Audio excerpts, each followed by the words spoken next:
Bismillahirrahmanirrahim. Assalamu alaikum and welcome to Newsroom. I'm your host, Khalid. But today is the 7th of March 2025 and these are the stories that we will be highlighting during the course of the show. We'll start with Pakistan's war against terrorism. Two incidents have happened in the last 2 days and both are in Balochistan. The first where 4 terrorists were successfully arrested in Toba Kakdi area in Balochistan on Thursday. The second incident that happened a day before in which 5 people were killed and 10 were wounded, and this happened in Balochistan's Khusdar district. And to add to that, we have the Bannu incident before that, and there's a whole spate of incidents that have been happening regularly. What needs to be done now in order to stop this once and for all? Because it seems as if those terrorist elements who are behind such attacks don't care whether it's the holy month of Ramadan or it's not, whether the people who are being killed are Muslim or not, and whether the aim, it's more than clear for anybody is to destabilize Pakistan and to portray such an image of Pakistan that nobody comes in Pakistan and wants to invest in the country.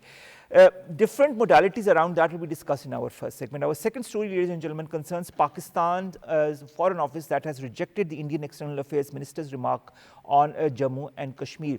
This statement came by Mr. Jaishankar, who, while referring to Azad Jammu and Kashmir, said the Kashmir dispute would be solved after quote-unquote return of the stolen part of Kashmir, which is under illegal Pakistani occupation. The Pakistani reaction has been stern and swift. We'll be highlighting different aspects of that and how India, to hide its own internal failures, is trying to pinpoint the fingers at Pakistan. Then we are going to talk about global sea ice cover that has hit a record low in February as the world continues its hot streak. Global ice sea cover has reached a historic low in February, and this climate change service, that is the Copernicus system, says that last month was the third hottest February, with planet heating greenhouse gas emissions stoking global temperatures. And when you look at what is happening at the Arctic ice, it gives us a very broad idea of where we are moving as far as climate change is concerned. Finally, scientists have discovered a new part of the immune system that is a gold mine apparently of potential antibiotics.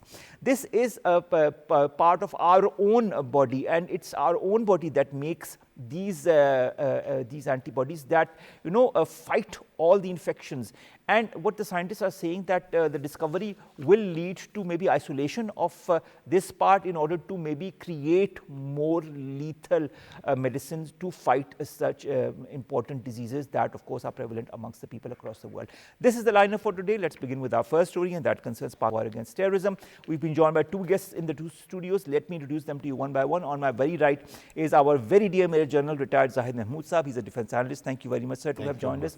Our second guest is the Managing Director of PICS, Abdullah Khan, an organization whose statistics we regularly take on our show as far as the different casualties in different months is concerned. Thank you very much, Abdullah Khan Sahab, to have joined us. We'll begin with you, General Zahid Sahab. General Zahid Sahab, 4 terrorists are arrested in a successful operation in the Toba Kakdi area in Balochistan yesterday. Then a day before, we have 5 people who are killed and several others injured in Khusdar in Balochistan as well.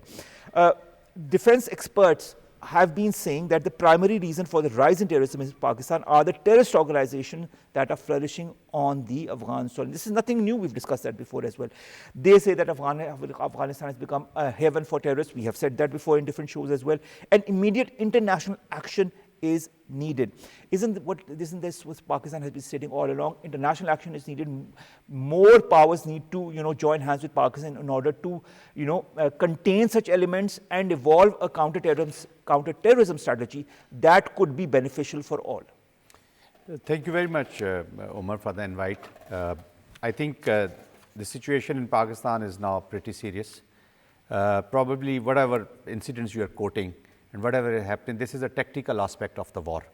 Let me confess and let me make this statement that Pakistan is in war. We are going through a war, and this is going to be a little protracted, a long drawn war, unless we take real very good measures or we come out with a superior strategy. Now, before we talk about these incidents and counting of incidents, numbers, we need to identify, we exactly know, but we need to make the people of Pakistan understand what kind of conflict is this, and what is it all about? Why Pakistan? What is the purpose? What is the objective of this war? Because this is not an ordinary war. This is not a war being being fought by the ordinary enemy. They are not illiterate. There is a huge mind behind this application. Strategy. There is a strategy behind this application, and it is an international phenomena. Unfortunately, there is a domestic phenomena also which has got collaborated, and in addition, there is an illegal people who are attached with the illegal spectrum of the whatever is happening on the western border, or whatever used to happen on the western borders, So that is also collaborated. Then unfortunately, there are some social movements which have simply become social disruptive movements, and that is, they are also collaborating with this. They are also taking advantage. And there's the main driving force behind this application is the huge economy which has got attached to the terrorism. One. Secondly, now the wars in conventional and unconventional domains, conducting those wars, it's very challenging and difficult. You don't want to be a pronounced enemy or declared enemy because of many other reasons. That's why the nations, they have gone and adopted the proxy application of the proxy wars, hybrid war, because the center of gravity of a hybrid war is plausible deniability. You deny that we are not behind this, but actually you are fighting that war through your proxies. So that's what India is doing from this. So this is outside phenomena and this is inside phenomena also. Now from the whole spectrum of this conflict has to be understood, but the challenge is that this has to be understood by every citizen of Pakistan. It's not only the responsibility of one, department or the government or every citizen of Pakistan, because they being the center of gravity of Pakistan are the target. So everyone has to contribute in this war. Then we are going to end it at a positive note or with our own political objectives. All right. Everyone has to contribute in this war, and that is what we have seen in these latest incidents in Balochistan, where the local populace was also quite helpful in identifying those who were behind these incidents. This, of course, is a positive development that the local population is fighting alongside security forces against these terrorists. This combined resolve of the civilians in our armed forces, how important is it now? How important is it going to be in the coming days in order to completely eliminate terrorism from Pakistan? Thank you for inviting me in your show. Yes, it is very important. If we see the history of Pakistan's successful operations against the militants, all those operations, when they were conducted, a whole nation was behind our armed forces, whether it was Swat operation or North Waziristan operation or the National Action Plan after APS attack. So all these we won with the support of the people. And once again, we need the people of Pakistan behind our armed forces. Unfortunately, the adversaries, they have spread a lot of fake news, a lot of stuff which is aimed to create wedge between our armed forces and the people of Pakistan. And to some extent, they are succeeding in sowing the seeds of discontent. And unfortunately, that is the very serious thing, and we need to plug that gap. One very important aspect is that why we are facing this, because we had joined international war against terrorism after 9/11. This was not our war. It was imposed on us, and we are still facing the consequences of joining international war. But after the US withdrawal, once again the international community left us behind. But we are facing the brunt of the overall the consequences, and they have left. Last week, Pakistan once again proved that we are partner in international counter-terrorism efforts when Pakistan arrested Mr. Sharifullah, an operative of ISKP. And that is the Pakistan's resolve, and that is an exhibition that this is a collective threat for entire world. That Pakistan is still proving to be a responsible country, playing its role, but unfortunately it is left to fight at its own. And that is something which the international community needs to understand, that it is not just Pakistan's war. Pakistan is fighting, and Pakistan fought international war, and Pakistan is still fighting international war. God forbid, what will happen? What is currently happening is not in entire Pakistan. Let me be clear about that. All Sindh is very peaceful, Punjab is peaceful. We've had some incidents in Punjab. We've had, but not as much as in KP and Balochistan. Negligible. You know, the overall spectrum of the war in that context, it is well negligible. Azad Kashmir, GB. Yes, true. So all that is happening is along our western border. And across the border, Afghanistan, where a new government is there, which is, you know, which has to consolidate its power. So what will happen if these elements, you know, gain more power and they destabilize whole region, and the consequences will be global, not just for Pakistan. All right, that's a very important point, and I'd like to ask that to General Saab. General Saab, the government, Afghan interim government, we call it AIG, in Afghanistan needs to, as Abdullah Saab says, consolidate its power. It has been a couple of years that they are in power, or they say that they are in power. If they cannot consolidate their power, then they should just, you know, give the mantle to somebody who can consolidate their power and rein in the terrorist elements. We are in 2025, you know, it has been a couple of years since they are here, but, you know, nothing has been happening. Or in fact, whenever Pakistan asks Afghanistan, they say, oh, Pakistan needs to look inwards because the problem is ingrown. You know, they always try to divert the real issues. Shouldn't the Afghan interim government be blamed fully and squarely for what is happening as well? Very interesting point. I think, thank you very much for bringing this in, and Abdullah Sahab is right in that context. We must understand, Omar, that these struggles, these efforts, though they wage these wars or they conduct these wars with charade ideology, Islamism, religious ideology, Which or sometimes, ideology? you know, and then some people have the philosophical ideologies, some people give the economic ideologies, you know. So these wars always are fought on charade ideologies, whosoever is fighting this war. Agreed. The only aim and objective is to grab power. This is what power politics is.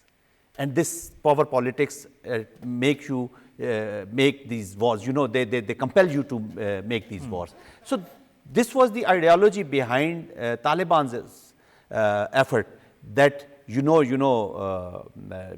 should grab power. But unfortunately, let us realize that because of our poor policies, because of our not understanding the threat in totality, the time once it started, probably we lacked some understanding of the war at that time, or our policies were not that good, to be very honest. But this we have learned today, you know, because of this passing time. Now coming back to the Afghanistan and interim government, you know, that is the collective failure of the international community. It's not the Pakistan that whether, because there was a war in Afghanistan, there was an international application, United States and their allies through NATO, they were applying they came out with their political objectives, and they were conducting this war. Now there was an environment which was there, and India has taken full advantage of that environment, and very cunningly, you know, they diverted and they got into this, and then they started this war in Pakistan, you know, and then Pakistan became the victim. I'm sure unwittingly, they were not expecting that this will happen to us. Then international community, they abandoned because they failed in the war. Now coming back to the 9/11, you know, today, again, we are standing at 1999 or 2000. Look at the objectives. If you recapitulate the objectives of that war, to remove Taliban from the government, Taliban are back in power. To stop the soil of Afghanistan being used by the terrorists, again, it is being used by the multiple organizations. You know. Then you had the objective that that Taliban are the Taliban should be taken out. You can't you are unable to take out these Taliban from there. Then there were objectives to have a stability in Afghanistan. There's no stability in Afghanistan. You wanted to have a governance system in Afghanistan. There is no governance. So all those objectives which were set for that war, they were unable to achieve. So that was the failure.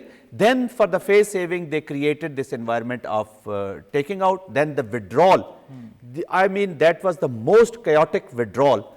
That was the big failure of a big power and the NATO allies. And once that chaotic withdrawal took place, we were left at our own. And unfortunately, because of our domestic environment and unfortunately because of our lack of cohesion, lack of a whole of a nation approach, we were unable to carve a better strategy. And we were just hoping that things will get better.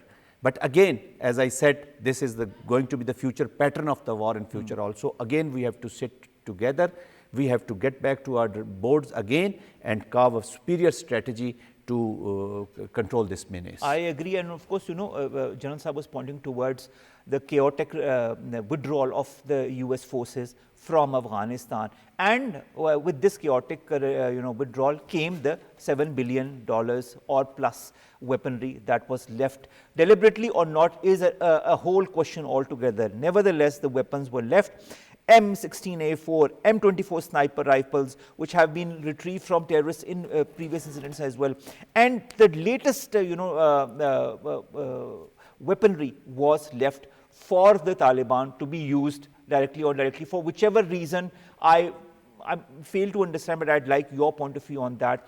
When it comes to the weaponry, we've also heard Donald Trump recently saying that he wants these weapons back. Will the US be able to carve such a strategy in order to retrieve this $7 billion plus dollars worth of weaponry from the Afghan Taliban, or will the Afghan Taliban state that no, they were left here, so the claim is ours? As far as Trump's claim and ambitions are concerned, I don't think they are practical, or he is serious. He just talks much, and sometimes you see him taking a lot of U-turns. A very important aspect I wanted to highlight before I go further is that currently dead bodies of Afghan fighters, yes, and who were part of Afghan defense forces, so-called defense forces, which is the Taliban have erected in Afghanistan. At least 18 dead bodies recently went back in different parts of central Afghanistan, even Wardak and other provinces. So that is something which is against all their claims that we are not supporting anybody. Our claim was that you are harboring TTP. Now it turns out that their own members of Afghan Taliban, they are joining TTP and fighting against Pakistan. This is very serious. At least 18 dead bodies recently during a few weeks went back to Afghanistan. And even in Bannu, there are reports that though the suicide bombers and attackers, they were Afghans. So it is very serious that on one hand, Mullah Hibatullah said that there is no jihad outside Afghanistan, and no Afghans can go out and can go to join any other jihadi organization. They have formed a proper commission in this regard, but we are now witnessing that officials like the son of Deputy Governor, yes, he was killed in Pakistan, and this is something which is playing with the fire. I multiple times said in your show that Pakistan is a big country and our shock absorber are very strong, and we in the past faced even higher degree of violence, and we got out of it. Yes. But for Taliban, they actually are at the infancy stage of their government. Just 3.5 years now. So they are playing with the fire. God forbid if Pakistan, so far despite all these things, Pakistan's policy is to engage with them. Even our Deputy Prime Minister at UN and other platforms, Pakistan talked about the stability in Afghanistan. Pakistan, talked to the world about the defreezing of Afghan assets, and Pakistan did a lot of things, holding OIC conference here to help Afghanistan. Yes. Many things we did for them. And still the hundreds of thousands or even millions of Afghans that are present in Pakistan as we speak. What they did in response to our efforts to help them consolidate, you are talking about the consolidating. What we did help them, what they did, they are now sending their own nationals, and beside that harboring Daesh, harboring TTP, Hafiz Gul Bahadur PTIM and so many others, Lashkar-e-Islam and other groups which are aimed against us. So this is what they are doing. Their mindset is still a militia mindset. That is unfortunate. They still could not believe that they are a ruler of Afghanistan. They should behave like rulers. This is not the way to go. They are sending people in the name of jihad to Pakistan, that the Pakistan sided with America. At the same time, the same Afghan Taliban, they are engaging with America, and not just America, with their intelligence as well. Their whole economy for the last 3 years The billions of dollars that have poured in through different forms of aid into Afghanistan from the US. $40 million per week was injected by the US in Afghan economy, and as per Cigar report, that money went to the Taliban as well. So this is what they are doing, engaging with the international community. Where is the religious justification? You are now siding with the America. Don't talk about religious obligation, because if they can kill people during the holy month of Ramadan and kill other Muslims, wherein our religion says that you cannot even hurt a single Muslim, without there being a proper justification behind this. So which Islam? Yeah, they are misusing Islam, and they are misusing, as Janasab has highlighted, different ideologies prop up, and people are, the youth is misguided. And our responsibility, prime responsibility, is to safeguard our own youth from falling into hands of these militant groups, whether it is in Balochistan, whether it is in KP. All right, General Sir, Pakistan recently unveiled a new policy to tackle violent extremism. This policy is known as the National Prevention of Violent Extremism Policy. Now, this includes many tools, which includes school curriculum changes, religion and social media outreach, military tactics. Do you feel this is a policy that needs to be implemented at the earliest so that we can move in a new direction as far as countering such threats is concerned? Of course, because of the situation in the country, and especially the prevailing situation, people are cognizant of this threat, and they carve out strategies. But unfortunately, we need to see in the past that all the policies which I'm talking about the National Action Plan, then there was a Paigam-e-Pakistan, there were superior things to counter that ideology and extremism. But there are other socio-economic aspects also related to this extremism, So that's why I always say that you need to carve a whole of a nation, through the whole of a nation, carve out a national strategy. But most important thing for me, Omar, is the will of implementation, the will of the nation. That has to be manifested through the actions, not, by speaking about it or talking louder about it, through your actions. Then lawfare in Pakistan is very important. Whatever policies, unfortunately, the lawfare application of the lawfare in Pakistan is extremely weak. I can give you many examples, especially about these terrorists. They were brought to anti-terrorism court. They were tried for a very long time, but again, they were set free. Even the people who were involved in the heinous crimes of suicide bombing, they were also set free. So once the will of the nation or the will of the government is implemented, that is manifested, that will instill fear in the hearts and minds of the people, Of course, extremism is there, but unfortunately, this our neighborhood, especially in Afghanistan, and then there are two challenges on eastern and western border, other than the military challenges.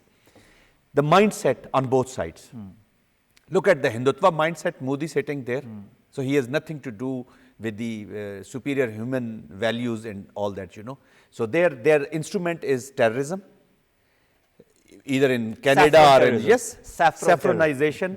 And this terrorism and state-sponsored terrorism has become their lead instrument of the policy. Agreed. That is being applied, and on the other side, on the western border, the Afghan interim government, they are also using this terrorism as their instrument of the policy. But Umar, international community and we all should understand that violence will generate more violence. Friction will create more friction. Unless we don't address the major major issues of the world, whenever you will divide the world in equals and more equals, haves and haves not, global north and global south, dealing with and attaching every aspect with the, religious Islamophobia I'm hinting at.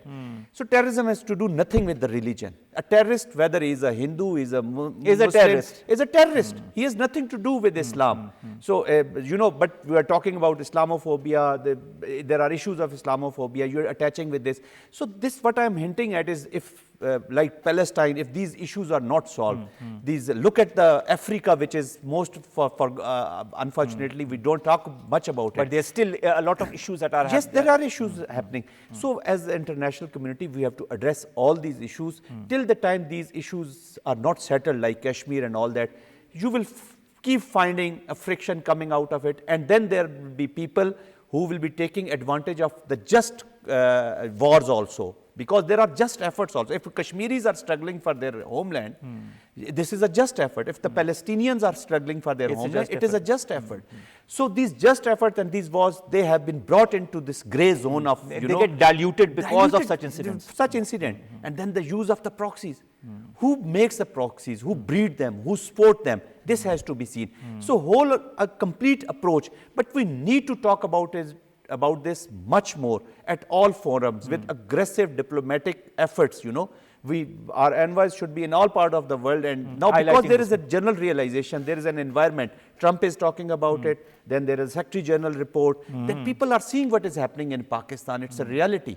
And they have their people over here. They must be sending these reports. This is the time to go for a more offensive diplomatic maneuver, more offensive kinetic application, and we need to create deterrence in all aspects. I agree with you on that. Coming to you, Abdullah Khan Saab, PICS took out statistics for the month of February as far as the casualties is concerned. 79 terrorist attacks last month, 55 civilians and 47 security personnel were martyred. 45 civilians, 81 security personnel injured. There were counterterrorism operations that eliminated 156 terrorists, injured 20, arrested 66. Balochistan, as per your estimate, is the most volatile region in all of that, with 32 attacks in February that claimed 56 lives. By taking such statistics, how can we evaluate how to counter these elements in the regions where they are more effective? There is a popular saying that you can't manage it if you can't measure it. So these statistics are very important to strategize, especially in local context, because we also provide the district level data to the authorities whenever it is required. So you can, in this war on terror, one size fit for all is not applicable. You have to tackle the issues in Balochistan differently from what is happening in KP. But one important thing is that I often say that this war, you have to respond outside of the country as well. Those who are the string pullers, because recently we have seen the strategies applied at KP and Balochistan are the same, while the militant groups, they have different ideologies, different objectives. Those groups who are fighting in KP, they are religiously motivated. Those who are fighting in Balochistan, they are secular, and they are striving for a separate homeland of kind of things. But what they are doing strategies is the roadblocks, snap checkings, kidnappings, exactly same pattern. It means that the string pullers are the same. So we have to deep dive into that and find who are those string pullers. And very important aspect is the finance, because a suicide bombing like in what happened in Bannu, it needs millions of rupees. It is not just. So it comes back to the facilitators and those who are helping and those who are funding. Terror and those financing who are is very important thing. Pakistan has to think about that, how to curb the terror financing. In Balochistan, we have now seen the state of the art new modern weapons of the NATO leftover now in Balochistan being used against our forces. In KP, we have seen with TTP recently they have released some photos. We have seen anti-tank missile rocket launchers, which were used by NATO in Afghanistan. So these kind of modern weapons are now in the hands of the terrorists, and but these weapons need money to buy. From where the money is coming? Well, the weapons were left. Most of these weapons were left. But even that was left. They were taken over by the Taliban government. How they transport it here? How they are available in the black market? How they went to the Balochistan? These are the questions which we need. Just illegal spectrum comes back to the whole illegal spectrum. Illegal also. Then they were getting. If we are talking about Afghanistan, they were getting around $47 million every week. So there is no accountability, no account. And then the sponsors of these proxies, the sponsor is supposed to be giving them the economic support, giving them the other sports also. So that is also coming from India and all that. But of course, you're right. That this has to be checked. Last question, Abdullah Saab, before we end this segment. The 15th report of the ISIL and Al-Qaeda Taliban monitoring team that was submitted to the UN Security Council way back in July last year highlighted that the TTP is now the largest terrorist group in Afghanistan. 6,000 to 6,500 fighters must have increased, and then the nexus with other terrorist organizations as well, and then the training by the Al-Qaeda and others. If that is so, if things are so open and everybody knows, from the UN Security Council to the United Nations General Assembly to Antonio Guterres to Donald Trump, then why is not there a global effort to just, end this once and for all in Afghanistan? Take out, send NATO forces back to Afghanistan to tackle this, or has the will died down? By the way, I would be the last man who would wish that NATO forces in our backyard again. No, but it was a good thing just that a hypothetical question. They have gone. Obviously, as I have already highlighted, that this is a global war. The international community has to actually side with Pakistan, and I think recently the improving counterterrorism between Pakistan and America is a good sign, and Pakistan and China are also cooperating with each other in this counterterrorism, and Pakistan has engagement with the Russians as well. So I think there are some international efforts, but these efforts need to be stepped up to actually further curb this translated into action, literally, yes. as General Saab pointed out. Yes, but Pakistan is taking action. Other countries are talking, and that is something which is serious, that they need to act. That is what I want to say. Well, this is how we are going to end this. We need to walk the talk. The world needs to walk the talk when it comes to Afghanistan and all this terrorism that is being harbored by the Afghan interim government. Enough of telling them, sending the reports. I think it's now we've gone to the next phase, because they have gone to the next phase. I think our reaction, our retaliation should also be at the same level, if not much stronger. Thank you very much, Abdullah Khan Sahab, to have joined us for this very important segment that is very near to my heart, and I'm sure is very near to the heart of all the Pakistanis who have suffered directly or indirectly through Pakistan's economy. Let's come to our second story, ladies and gentlemen, and that concerns, we did talk about facilitators of what is happening through Afghanistan into Pakistan, and of course the name of India has cropped up more than once, and there's tangible proof behind this as well. But look at how things evolve. When the Indian External Affairs Minister talks about Pakistan and talks about Azad Jammu and Kashmir, and says that the dispute is going to be solved once there is a quote-unquote return of the stolen part of Kashmir, which is under illegal Pakistani occupation. Look at how preposterous, to say the least, is a statement such as this coming from the External Affairs Minister. But not surprising, looking at the way the saffronization of Hindustan or India has happened in the last few years, and how the whole mostly a large population in India has been brainwashed into believing things that are completely based on falsehoods. We continue to be joined by Major General Zahid Mehmood Saab, defense analyst, in this segment as well, but we've also been joined by my dear friend Altaf Hussain Wani, who joins us from abroad online. I'll begin with you, Wani Saab. The Foreign Office yesterday rejects these recent remarks by India's Foreign Minister on Azad Jammu and Kashmir.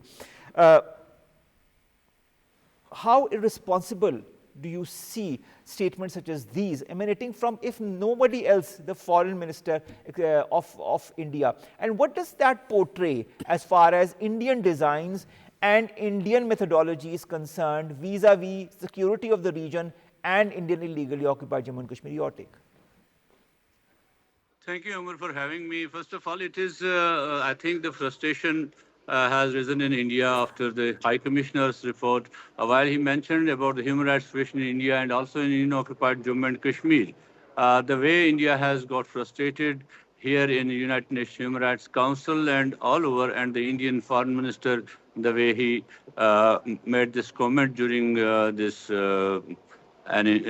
query at Chatham House, it gives a clear indication that the Indian leaders have been irresponsible in the past, and they are irresponsible even at this time, because this time this statement comes after the High Commissioner's statement, and they, in order to what they have to face in Indian-occupied Jammu and Kashmir, the way they are facing the situation there, in order to camouflage that situation, Indian foreign ministers chose to give this statement that they have almost done this and they want a stolen part of the Pakistan. But the response to it was very much clear, although the Foreign Office gave a response to it. And even the Indian occupied Jammu and Kashmir chief minister in the state assembly yesterday made it clear to them that if you had the courage to get the Azad Jammu and Kashmir, go and do. And but at the same time, you never talk about other places. So you cannot do it. You have already divided this part of Kashmir, and thereby just making mockery of all these things in order to make more and more irresponsible statements to get the Indian public on the side of the BJP, which is losing its ground in India because of the way it has fared in recent elections held in for the Parliament of India, and also in different states they got the defeat, and that's why the Indian Foreign Minister, Indian Home Minister, even the Prime Minister of India, they are giving some irresponsible statements, not keeping in view the security situation of the region and all that, because they never believe in that. They want to hegemon in the region, but we know how much capacity they have and what they can do. I agree with you on that. General Saab, let's talk about the statement that came from the Foreign Office as a reaction to that. It says that we reject the remarks made by the minister on Jammu and Kashmir at the Chatham House on the 5th of March. And instead of making baseless claims about Azad Jammu and Kashmir, India should vacate the large territories of Jammu and Kashmir under its occupation from the last 77 years. I think this has been a very strong statement coming from Pakistan. I mean, this is the least I can say, at least on the record. Will India ever take responsibility of these 77 years? Will India react in any way possible to heighten the tensions in the Indian held valley? What's your take? Umar, unfortunately, again, I say I was speaking about the mindset on our eastern border. You know, today Pakistan's biggest challenge, rather the challenge of this whole region, is to deal with this Hindutva mindset, their policies, their dream of Akhand Bharat, and their policies. So it's not only the Kashmir, they're looking at the other parts of this region also, And this is like Greater Israel, Greater India, So this is that policy, and they're very much clear that this Hindustan or India is for the Hindus only. Rest all should take care of themselves. That we have seen many examples of. Okay, and this is their pronounced strategy. So today, the biggest challenge for Pakistan is to deal with this mindset which is in our neighborhood, and this scratching this the special status of Kashmir 370. Then through that charade elections, there came an assembly, and that assembly also passed a resolution. But unfortunately, Umar Abdullah, rejected, yes. And you are governing that your part, where you are saying the problem is solved. You have a lieutenant governor over there, okay? So you are governing that through your central rule, central control. So there is no control because people of Kashmir are not with you. So there is no representation of the people of Pakistan, Kashmir in your assemblies. So Kashmir is very much part of Pakistan. Kashmir is a red line for Pakistan, and without Kashmir, Pakistan is not complete. Pakistan is incomplete. It's a decades-long thing that has yet to be resolved. And if the way things are moving along and the way new strategies are being evolved and how India is the centerpiece of this part of the region, I don't know whether it will. It is. Look, Umar, we need to understand that this is not an issue. This is a conflict, and this conflict is between two nuclear states. True. And then this conflict can bring, more states into the war. And this region is, we have China in this region. They have their issues with India. We have Russia in this part of it. So this is a flashpoint. True. World must understand this. And this used to be, kept at that level. But unfortunately, our politics, economics, and to be very honest, overall the leadership in the world, the standard and the stature of that leadership has gone a little. It's no longer the way it used to be. Today you can't. I mean, there used to be people, there used to be leaders who used to be making efforts to bring peace, cohesion, bringing the world together. All right. But today we have split it into small compartments, and we are not looking behind our nose. The range is very less. Unfortunately, this is how this real politics is going on at present.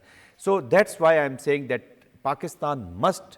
This is a very good statement which has come in. Then there are in India, we are nowadays seeing that there are few individuals who at their own personal capacity, you know, they are portraying themselves to be the future leader of India. So there is a competition between Amit Shah, and there is a competition between, you know, Mr. Shankar, who is the, and he thinks that he's a big lecturer, he can go to any part of the world and he can, you know, so his personality, personal personality he's also propagating and showing off a lot many things. But again, I will repeat that for the people of Pakistan, Kashmir is a red line. And So it will continue to be a red line, and that is why this is a dispute that needs to be resolved now or very, very soon, before things get out of hand for India.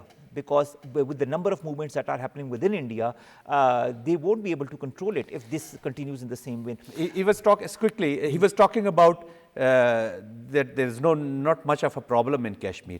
Then why there is such a huge military deployment? Why there are hundreds of thousands of... So this is testament, you know. I agree. Wani Saab, our Foreign Office says that Jaish remarks misrepresent ground realities and contravene international law.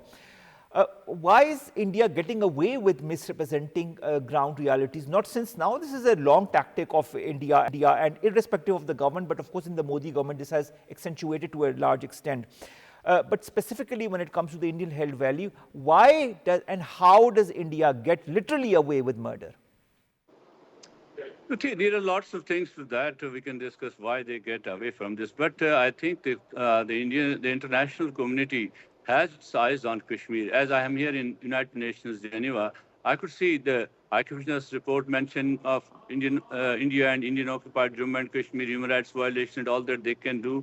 And I could see all the special rapporteurs whom I met, at least 5 of them till now, they have all concern about the human rights violation in Kashmir, and they are sending their communications to them. They are doing all that. But when it comes to the world politics, you see, this time in the world politics, nobody knows what is tomorrow, because the way the international politics is shaping out, the new landscape of international relations is shaping out, we don't know what is going to happen tomorrow. India, till date, enjoys its relations with, on one hand, strategic relations with United States, and on the other hand, its deep-rooted relations with USSR and other things. But these are going to be, I think in near future, these equations will change. And we know that the role India has played during this war when it comes to Ukraine, Russia war, in which how India played with the international community and how India is playing in the Muslim community. The Muslim world will come to know how India played in Israel and this Gaza conflict, the way India played. And in all these places, India has a dual role. India is with the oppressor, is not with the oppressed. So the Muslim world should also come to know, because till date they are just enjoying the trade with India and all that. There's a huge market, and so is the international community, all other the countries. But I think there is a fast realization in Europe that the way the Hindutva is crossing the territorial limits of India, the way this ideology is making its way in the different parts of the world, and also the way India is playing double games in the international politics. So I think the world will come to know about it, and they will have to decide on it in the future. All right, you are there at the UNHRC in Geneva. A very quick question, and I want a very quick answer as well. We are a bit short of time, Wani Saab. Wani Saab, you say there's a realization, but of course we don't see the tangible action because of realpolitik and because of economic preferences. What kind of pressure, in your point of view, now that you are in Geneva, do you feel people talk is needed for India to understand that a barrel of the gun is not the solution, and grant the people of the Indian held valley their long denied right to self-determination? You see, though all we demanded here was the third report from the UN High Commissioner, but in his updates he just mentioned India along with included Jammu and Kashmir, and this word has frustrated India in a Human Rights Council, the way Indian ambassador responded to it, and the way the Indian media responded to it, and Indian Foreign Office responded to it. It shows the Indian frustration that world has started under these circumstances when nobody was thinking that there will be something on like this, but India said is a cherry picking because the High Commissioner out of nowhere referred to Kashmir. The situation is good and that, but there our response was there that if there is situation is good, why there is so many troops built up in Kashmir? Why all those draconian laws are there? If their situation is good, why don't allow you the fact-finding mission to Kashmir, which has already been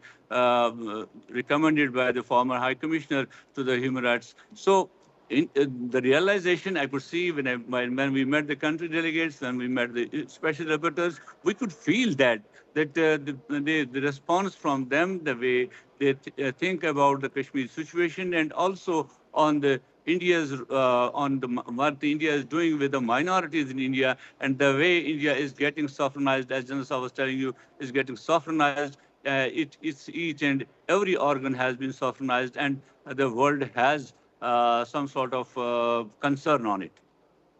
I know that the world has a lot of concern on it. The fact is that this concern, again, like just we were talking to General Saab about what is happening through Afghanistan, the same thing, this concern needs to be translated into action and tangible action to make India realize that it needs to change its policy. And once this policy changes, give the people of illegally occupied Jammu and Kashmir the due right to self-determination. And when this right is given, you will automatically see where they want to align themselves with, as has been highlighted by Wani Sahab and of course by General Sahab as well.